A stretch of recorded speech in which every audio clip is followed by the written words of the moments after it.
Hello everyone, welcome to Suryaputra Manoj YouTube channel. Previous క్లాస్లో మనం Indian కాన్స్టిట్యూషన్లో పార్ట్ 1 స్టార్ట్ చేసాం. పార్ట్ 1 ఏం చెప్తుందంటే యూనియన్ అండ్ ఇట్స్ టెరిటరీ గురించి మనకు చెప్పడం జరిగింది. అందులో మనం ఆర్టికల్ 1 అండ్ ఆర్టికల్ 2 కూడా కంప్లీట్ చేసాం. ఈ రోజు క్లాస్లో మనం ఆర్టికల్ 3 అండ్ ఆర్టికల్ 4 కూడా ఒకసారి మాట్లాడదాం. నేను ఒకసారి ఆర్టికల్ 3 ఇక్కడ రాస్తాను.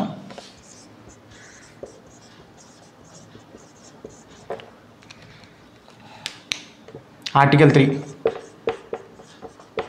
confers power on Parliament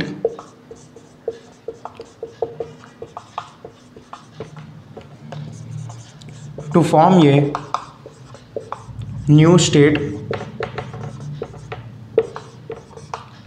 by dividing already existed territory.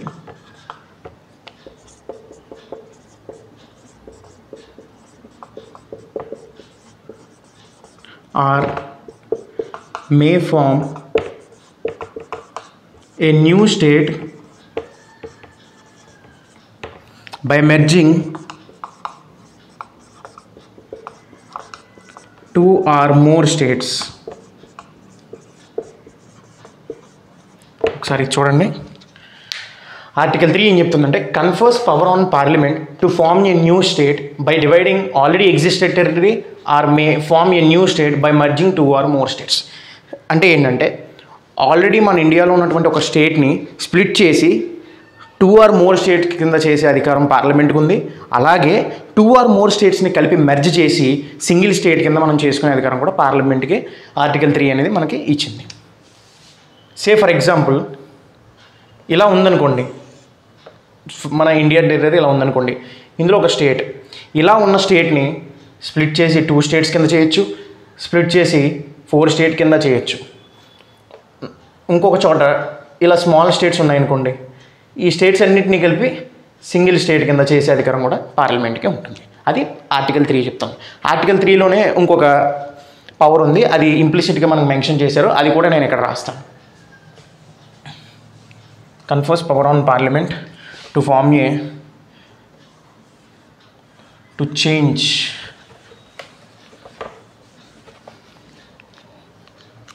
parliament to change name, area or boundary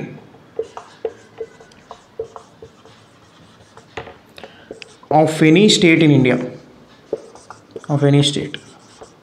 నార్మల్గా ఒకసారి చూడండి. Confers power on parliament to change name, area, boundary of any state. ఒక స్టేట్ యొక్క నేమ్ చేంజ్ చేయొచ్చు parliament అనేది, దాని యొక్క boundaries కూడా మార్చచ్చు, అంటే డిమినిష్ చేయొచ్చు, ఎక్స్టెండ్ చేయొచ్చు. ఒకసారి ఇక్కడ చూద్దాం.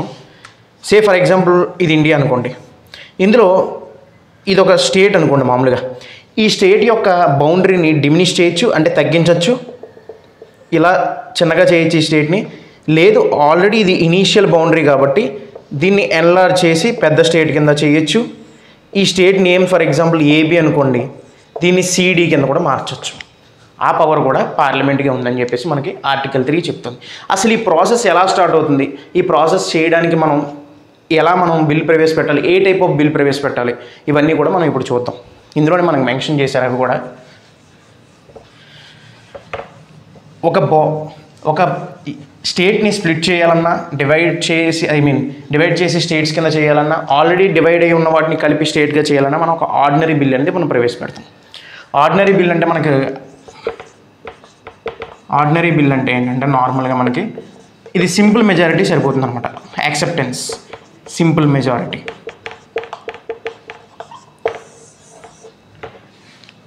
ఈ సింపుల్ మెజారిటీ అంటే ఏంటి, ఆర్డినరీ బిల్ అంటే ఏంటో ఫస్ట్ మనం చూద్దాం.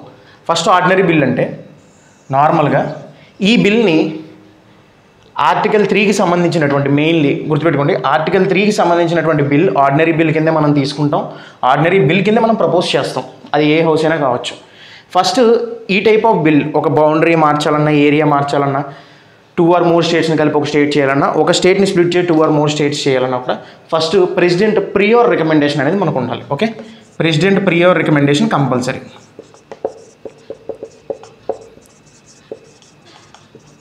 రికమెండేషన్ అనేది కంపల్సరీగా ఉంటుంది. అప్పుడు ఏం జరుగుతుందంటే ప్రెసిడెంట్ ప్రియర్ రికమెండేషన్ ఉన్నప్పుడు ఏం జరుగుతుందంటే ఆ బిల్ అనేది రెస్పెక్టివ్ స్టేట్ లెజిస్లేచర్కి ఏ స్టేట్ అయితే ఎఫెక్ట్ అవుతుందో ఆ స్టేట్కి మనకి పంపిస్తాం అనమాట, కన్సిడర్ చేయడానికి అనమాట. సే ఫర్ ఎగ్జాంపుల్ మనకి తెలుసు ఏపీ రీఆర్గనైజేషన్ బిల్, మనకి ఇది యాక్సెప్ట్ అయిన తర్వాత ప్రెసిడెంట్ యొక్క అప్రూవల్ వచ్చిన తర్వాత మనం దీన్ని ఏమంటాం, యాక్ట్ అంటాం, ఏపీ రీఆర్గనైజేషన్ యాక్ట్. అప్పటి వరకు మనం బిల్ అంటాం. అప్పటి వరకు కూడా ఈ ఏపీ రీఆర్గనైజేషన్ బిల్ని, ఓకేనా, ఇది ఆర్డినరీ బిల్, రీఆర్గనైజేషన్ కాబట్టి, అంటే మనం బౌండరీస్ చేంజ్ చేస్తున్నాం, స్ప్లిట్ చేసి 2 స్టేట్స్ చేస్తున్నాం కాబట్టి ఆర్టికల్ 3కి సంబంధించింది ఏపీ రీఆర్గనైజేషన్ బిల్. అంటే కంపల్సరీ ప్రెసిడెంట్ ప్రియోర్ రికమెండేషన్ అనేది మనకు ఉండాలి. ప్రెసిడెంట్ ప్రియోర్ రికమెండేషన్ మనం తీసుకున్న తర్వాత ఏమవుతుందంటే, ఈ ప్రెసిడెంట్ మనకి ఈ బిల్ని రెస్పెక్ట్ టు స్టేట్ లెజిస్లేచర్కి మనకి రెఫర్ చేయడం జరుగుతుంది. ఇక్కడ ఏంటి, స్టేట్ ఏపీ, ఎఫెక్ట్ అయ్యే స్టేట్ ఏపీ కాబట్టి ఏపీ లెజిస్లేచర్కి పంపుతారనమాట. దీన్ని ఏపీ లెజిస్లేచర్కి పంపినప్పుడు ఏంటంటే అక్కడ డిస్కస్ చేస్తారు ఆ బిల్ మీద. డిస్కస్ చేసిన తర్వాత అసలు మనం ఈ స్టేట్ని స్ప్లిట్ చేయడానికి మనం యాక్సెప్ట్ చేయాలా వద్దా అనేది అసెంబ్లీ అనేది అప్పుడు మనం డిసైడ్ చేసుకుంటుంది. కానీ అసెంబ్లీ ఇచ్చినటువంటి అది ఎస్సా నోవా, అది ఎటువంటి నిర్ణయం అయినా సరే అది ప్రెసిడెంట్ మీద, పార్లమెంట్ మీద బైండ్ అవ్వాల్సిన అవసరం లేదు. ఓకేనా, అది ఫాలో అవ్వాల్సిన అవసరం వాళ్ళకి లేదు. ఫస్ట్ ఆఫ్ ఆల్ ఇక్కడ ఒక 2 స్టెప్స్ మనం మాట్లాడతాం.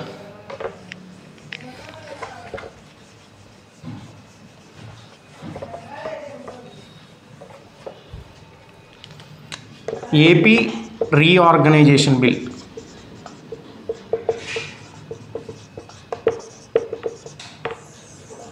ఇది పార్లమెంట్లో ఇంట్రడ్యూస్ చేసే ముందు మనకి ప్రెసిడెంట్ అనే అతను ఏం చేస్తారంటే ఈ బిల్ని రెస్పెక్ట్ టు స్టేట్ లెజిస్లేచర్కి, ఏపీ లెజిస్లేచర్కి పంపారనమాట.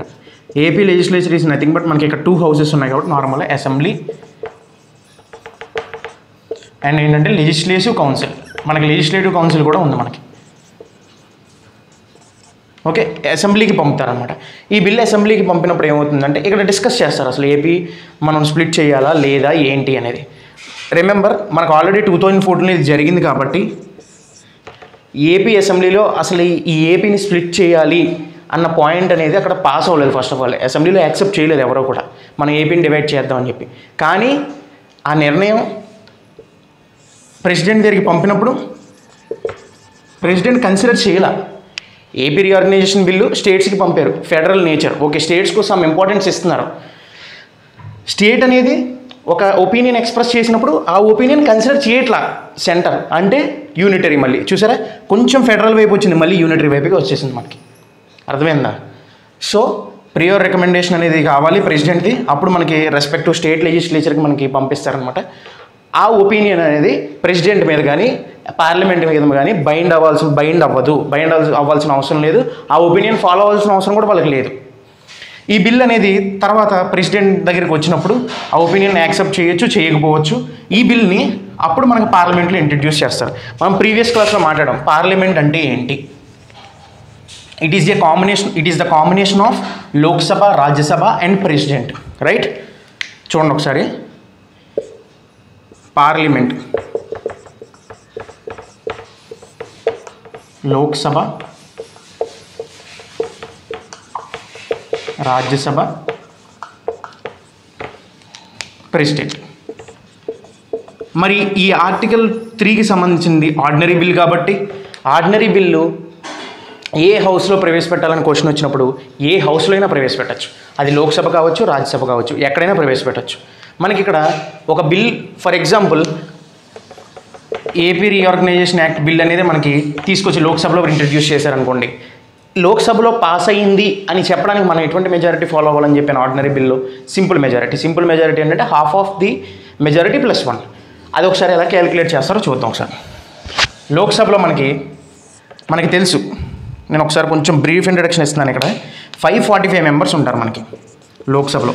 ఇందులో 543 + 2, ఈ 2 మెంబర్స్ కూడా మనకి ఏం అవుతారంటే ఆంగ్లో ఇండియన్స్ అవుతారు. ఈ 543 మెంబర్స్ కూడా మనకి డిఫరెంట్ లోక్సభ కాన్స్టిట్యుయెన్సీస్ నుంచి మన ఇండియాలో డిఫరెంట్ స్టేట్స్ నుంచి ఎలెక్ట్ అవుతారు పీపుల్ రిప్రజెంటేటివ్స్. ఈ రిమైనింగ్ 2 మెంబర్స్ కూడా మనకి ఏమవుతారంటే ఆంగ్లో ఇండియన్స్ అవుతారు.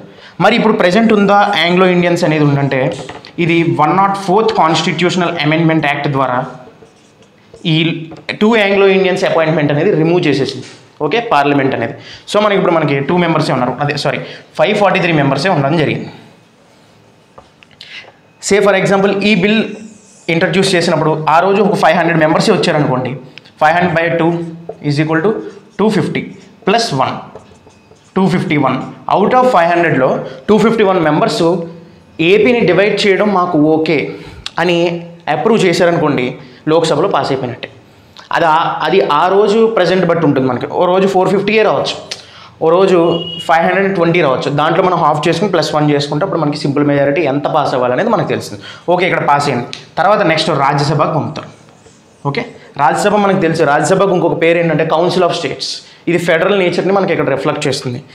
స్టేట్స్ నుంచి మనకి మెంబర్స్ ఎంపీస్ అనేవాళ్ళు మనకి ఇక్కడికి వస్తారనమాట. రాజ్యసభలో ఏంటంటే మనకి 245 మెంబర్స్ ఉంటారు. అవుట్ ఆఫ్ 245లో మనకి 12 మెంబర్స్ అంటే 233 + 12 అంతే కదా. ఈ 12 మెంబర్స్ కూడా ప్రెసిడెంట్ ద్వారా నామినేట్ అవుతారు. ప్రెసిడెంట్ నామినేట్ చేస్తారన్నమాట. 12 మెంబర్స్ అంటే different fields like social welfare కానీ, లేకపోతే లిటరేచర్ కానీ, స్పోర్ట్స్, ఆర్ట్స్, ఇలా డిఫరెంట్ స్పెషల్ టెక్నికల్ నాలెడ్జ్ ఉన్న వాళ్ళు తీసుకుంటారనమాట. ఎందుకంటే మనకు ఆల్రెడీ తెలిసి ఇందులో కొంచెం ఇంటలెక్చువల్ పీపులే ఉంటారు మనకి.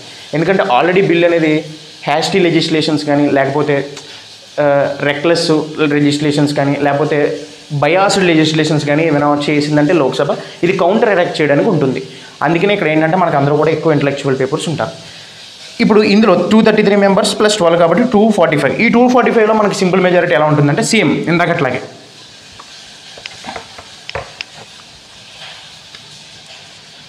245లో ఫర్ ఎగ్జాంపుల్ ఆ రోజు 200 వచ్చారనుకోండి, మీకు అర్థం అవడానికి ఈజీగా చెప్తాను. /2 = 100 మెంబర్స్ + 101 మెంబర్స్. ఆ 200 మెంబర్స్లో 101 మెంబర్స్ని ఏపీని డివైడ్ చేయడానికి మాకు ఓకే అని అన్నప్పుడు పాస్ అయిపోతుంది, కంప్లీట్ అయిపోతుంది అనమాట ఆ ప్రాసెస్ అనేది. ఆ తర్వాత ఈ బిల్ అనేది మనకి ప్రెసిడెంట్ దగ్గర అప్రూవ్ అవుతుంది. ఆ తర్వాత అప్పుడు మనం ఏపీని డివైడ్ అయినట్టుగా మనం అనుకుంటాం. ఇది మనకి ప్రాసెస్ అనమాట నార్మల్గా. రిమెంబర్, ఒకటే గుర్తుపెట్టుకోండి, ఆర్టికల్ 3కి సంబంధించి ప్రియర్ రికమెండేషన్ కంపల్సరీ ఉండాలి.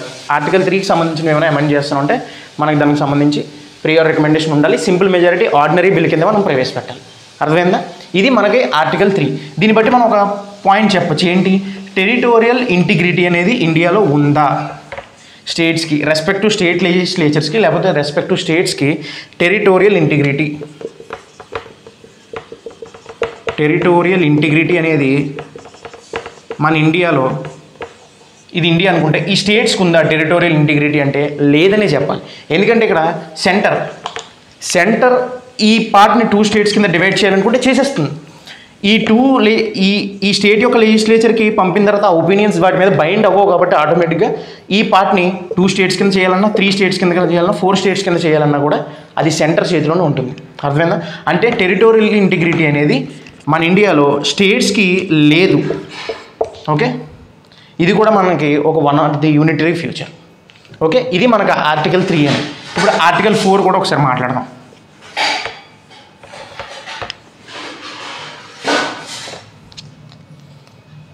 ఆర్టికల్ 4 ఏం చెప్తాం?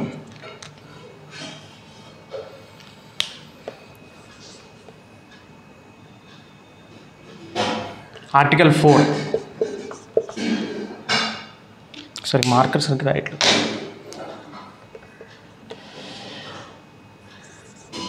The changes made by Article 2 and 3 are not considered as constitutional amendments.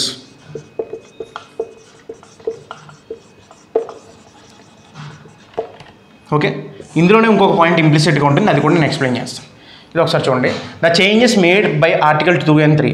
Article 2 and article 3 ద్వారా మనం చేస్తున్నటువంటి చేంజెస్ అనేవి కాన్స్టిట్యూషన్లో అవి కాన్స్టిట్యూషనల్ అమెండ్మెంట్ కిందకి రావు. ఎందుకంటే ఇప్పుడే మనం మాట్లాడాం ఆర్టికల్ 3 ఎలా మనం ఇంట్రడ్యూస్ చేస్తున్నాం, ఆర్డినరీ బిల్ కింద ఇంట్రడ్యూస్ చేస్తాం. Article 2 exceptional case. ఒక విషయంలో ఏంటి, ఫారెన్ టెరిటరీని మనం తీసుకున్నప్పుడు కాన్స్టిట్యూషనల్ అమెండ్మెంట్ చేయాలి 2/3. మనం మాట్లాడాం స్టేట్ని యూటీ చేయాలన్నా, యూటీని స్టేట్ చేయాలన్నా కూడా ఇక్కడ కూడా ఒక ఎక్సెప్షనల్ కేసు ఉంటుంది మనకి. ఏంటంటే స్టేట్ని యూటీ చేసేటప్పుడు, యూటీని స్టేట్ చేసేటప్పుడు మనం నార్మల్గా ఏం చెప్పాను, కాన్స్టిట్యూషనల్ అమెండ్మెంట్ అనే చెప్పాను. కానీ ఇక్కడ కొంచెం మారుతుంది మళ్ళీ. నేను మొన్న చెప్పిన ఎగ్జాంపుల్ అంటే మిజోరాం చెప్పాను. నేను ఒకసారి ఇక్కడ రాస్తాను.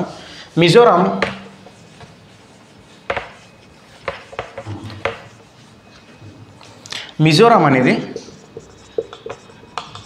53rd కాన్స్టిట్యూషనల్ అమెండ్మెంట్ యాక్ట్ ద్వారా దీనికి స్టేట్హుడ్ ఇచ్చాం.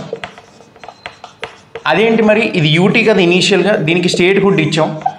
యూటీని స్టేట్హుడ్ చేయాలంటే ఆర్డినరీ సరిపోతుంది కదా అంటే, ఇక్కడ మటుకు మొన్న నేను ఏం చెప్పానంటే కాన్స్టిట్యూషనల్ అమెండ్మెంట్ యాక్ట్ కంపల్సరీ అని చెప్పాను. ఎందుకంటే ఇది మిజోరం అనేది నార్త్ ఈస్టర్న్ స్టేట్లో ఒక స్టేట్ కాబట్టి దీనికి స్పెషల్ ప్రివిలేజెస్ ఇచ్చారు. అందుకే కాన్స్టిట్యూషనల్ అమెండ్మెంట్ యాక్ట్ ఇచ్చారు అనమాట. కాన్స్టిట్యూషనల్ అమెండ్మెంట్ యాక్ట్ ద్వారా దీన్ని మనం యూటీ నుంచి స్టేట్హుడ్ ఇస్తూ ఒక ఆర్టికల్ని ఇన్సర్ట్ చేసాం కాన్స్టిట్యూషన్లో. ఆర్టికల్ ఇన్సర్ట్ చేయడం వల్ల ఏమైందంటే కాన్స్టిట్యూషన్ అనేది అమెండ్ అయిందని మనం ఫీల్ అవుతాం. అదే మనకి ఆర్టికల్ 371. యాక్చువల్లీ 371 అనేది స్టేట్స్ యొక్క ప్రివిలేజెస్ గురించి, స్పెషల్ ప్రివిలేజెస్ ఏవేవైతే ఇచ్చారో మనకి సెంట్రల్ గవర్నమెంట్ అనేది వాటి గురించి మాట్లాడుతుంది 371 అనేది. 371 మిజోరాం ఏంటంటే జీ, 371 జీ. ఓకే, సేమ్ ఇలాగే ఇంకొక ఎగ్జాంపుల్ అరుణాచల్ ప్రదేశ్. ఇది కూడా ఫస్ట్ మనకి యూటీఏ. యూటీ దీన్ని ఏం చేసామంటే మనకి స్టేట్హుడ్ ఇచ్చాం. స్టేట్హుడ్ ఇవ్వడం వల్ల మనం కాన్స్టిట్యూషనల్ అమెండ్మెంట్ యాక్ట్ కింద ఇంట్రడ్యూస్ చేయాల. ఇది కూడా 55th constitutional amendment act. Statehood ఇవ్వడం వల్ల 55th కాన్స్టిట్యూషనల్ అమెండ్మెంట్ యాక్ట్ చేయాల. స్టేట్హుడ్ ఇస్తూ దీనికి ఒక స్పెషల్ ప్రివిలేజ్ ఇచ్చాం. ఇది కూడా నార్త్ ఈస్టర్న్ స్టేట్ కాబట్టి. అదే 371H ఈ ఆర్టికల్ని ఇన్సర్ట్ చేసాం. స్పెషల్ ప్రివిలేజెస్ అనమాట. అరుణాచల్ ప్రదేశ్కి ఎక్సెప్షనల్ కేసెస్ అనమాట. స్పెషల్ ప్రివిలేజెస్ ఏవైతే ఇచ్చారో ఈ ఆర్టికల్లో అవి డిస్కస్ చేయాలన్నమాట. ఇది 371G, ఇదేమో మిజోరాంకి సంబంధించింది. అర్థమైందా? ఒక స్టేట్ని యూటీ చేయాలన్నా, యూటీని స్టేట్ చేయాలన్నా మనకు ఆర్డినరీ బిల్ సరిపోతుంది. కానీ ఇక్కడ ఎక్సెప్షనల్ కేసు ఏంటంటే మనకి ఇనీషియల్గా మిజోరాం యూటీ అయినప్పుడు దానికి స్టేట్హుడ్ ఇస్తూ ఒక ఆర్టికల్ ఇన్సర్ట్ చేయడం వల్ల ఏమైందంటే, ఆర్టికల్ ఇన్సర్ట్ చేయడం వల్ల అంటే మనకి కాన్స్టిట్యూషన్లో ఫర్ ఎగ్జాంపుల్ ఒక n నెంబర్ ఆఫ్ ఆర్టికల్స్ ఉన్నాయనుకోండి, ఈ ఆర్టికల్ కలపడం వల్ల ఏమవుతుందంటే n+1 అవుతుంది. అంటే కాన్స్టిట్యూషన్ అమెండ్ అయినట్టే కదా ఇక్కడ లెక్క. సేమ్ ఇలాగ ఇంకోటి కలిపితే ఇంకొక ఆర్టికల్ కాన్స్టిట్యూషన్ అమెండ్ అయినట్టు.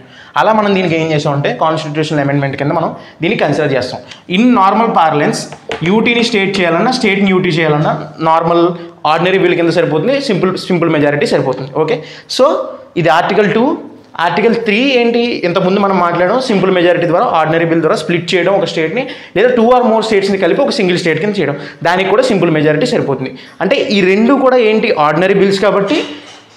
4 ఏం చెప్తుందంటే ఏవైతే మనం చేస్తామో చేంజెస్ 2, 3 కింద అవి కాన్స్టిట్యూషనల్ అమెండ్మెంట్ కిందకి రాలేదు కదా ఇప్పుడు. మరి అంతే కదా, అన్ని సింపుల్ మెజారిటీ, అన్ని ఆర్డినరీ బిల్సే. ఎక్సెప్షనల్ కేసు ఏంటి, ఫారెన్ టెరిటరీ మనం ఎక్వైర్ చేసుకున్నప్పుడు. అర్థమైందా? ఇది మనకి ఆర్టికల్ 4 అనేది. సేమ్ ఆర్టికల్ 4 ఏం చెప్తుందంటే ఇలా చేంజెస్ చేస్తున్నప్పుడు సింపుల్ మెజారిటీ ద్వారా ఆర్డినరీ బిల్ ద్వారా, ఇక్కడ రాస్తాను, ఆర్టికల్ 4లోని ఇంప్లిసిట్గా ఇంకో విషయం ఏం చెప్పారంటే మనం ఇలా ఆర్డినరీ బిల్ ద్వారా మనం ఏమైతే చేంజెస్ చేస్తామో అవి ఆటోమేటిక్గా కాన్స్టిట్యూషన్లో చేంజెస్ అనేవి ఆటోమేటిక్గా వస్తాయి. సే ఫర్ ఎగ్జాంపుల్ ఏపీని మనం ఏపీ కింద టీఎస్ కింద మనం తర్వాత స్ప్లిట్ చేసాం. ఈ ఏపీ కింద టీఎస్ కింద స్ప్లిట్ చేయడం వల్ల ఏమైంది, ఒక స్టేట్ ఎక్స్ట్రా వచ్చింది కదా, స్టేట్ యొక్క కౌంట్ పెరిగింది కదా. ఇలా చేంజ్ రావడం అనేది ఆటోమేటిక్గా షెడ్యూల్ 1లో మనకి ఏమవుతుందంటే రిఫ్లెక్ట్ అవుతుంది. షెడ్యూల్ 1లో మనకి స్టేట్స్ యొక్క నేమ్స్, యూనియన్ టెరిటరీస్ నేమ్స్ ఉంటాయి. ఇలా కొత్త స్టేట్ రావడం వల్ల ఏమవుతుందంటే షెడ్యూల్ 1లో ఇంకొక కొత్త స్టేట్ యాడ్ అవుతుంది. దీనికి మళ్ళీ సపరేట్గా మనం కాన్స్టిట్యూషనల్ అమెండ్మెంట్ చేయాల్సిన అవసరం లేదు. ఎప్పుడైతే మనం ఆర్డినరీ బిల్ ద్వారా ఇలా 2 డివైడ్ చేసామో ఇది ఆటోమేటిక్గా వచ్చి ఇక్కడ చేంజ్ అయిపోతుంది షెడ్యూల్ 1లో. అండ్ ఇంకొకటి షెడ్యూల్ 4 కూడా మనకి షెడ్యూల్ 4 ఏం చెప్తుంది, షెడ్యూల్ 4 ఏం చెప్తుందంటే distribution of Rajya Sabha seats among the states. మరి ఇక్కడ కొత్త స్టేట్ ఏర్పడింది, తెలంగాణ అనేది కొత్త స్టేట్ వచ్చింది కదా. ఇంతకుముందు ఏపీకి కొన్ని రాజ్యసభ సీట్స్ ఉన్నాయనుకోండి, స్ప్లిట్ అవడం వల్ల ఏమవుతాయంటే ఇక్కడ కొన్ని పెరుగుతాయి ఇంకా రాజ్యసభ సీట్స్. సో ఆటోమేటిక్గా షెడ్యూల్ 4లో కూడా మనకి చేంజ్ అనేది వస్తుంది. ఇది ఆర్టికల్ 4 అనేది. అర్థమైందా? ఇది అనమాట మనకి ఆర్టికల్ 3 అండ్ ఆర్టికల్ 4. అర్థమైందా? సో ఇది మనకి పార్ట్ 1 ఆఫ్ ది కాన్స్టిట్యూషన్. ఇందులో మనం పార్ట్ 1లో 1, 2, 3, 4 ఆర్టికల్స్ మాట్లాడాం. ఓకే, నెక్స్ట్ క్లాస్లో మనం కాన్స్టిట్యూషనల్ అమెండ్మెంట్ ప్రొసీజర్ మాట్లాడాం. అప్పుడు మీకు సింపుల్ మెజారిటీ అంటే ఏంటి, స్పెషల్ మెజారిటీ అంటే ఏంటి, ఏ ప్రొవిజన్స్ అనేవి మనం కాన్స్టిట్యూషనల్ అమెండ్మెంట్ ద్వారా చేయాలి, ఏ ప్రొవిజన్ అనేది మనం ఆర్డినరీగా సరిపోతుంది, ఏవి మనం స్టేట్ యొక్క కన్సిడరేషన్ తీసుకోవాలి, స్టేట్కి మనం రిఫర్ చేయాలి, ఏ బిల్స్ అనేవి నెక్స్ట్ దాంట్లో మాట్లాడదాం. ఓకే, ఇది మనకి ఈరోజు క్లాసు. ఈ క్లాస్ కనుక నచ్చినట్లయితే మీరు లైక్ చేయండి, షేర్ చేయండి, సబ్స్క్రైబ్ చేయండి. Thank you.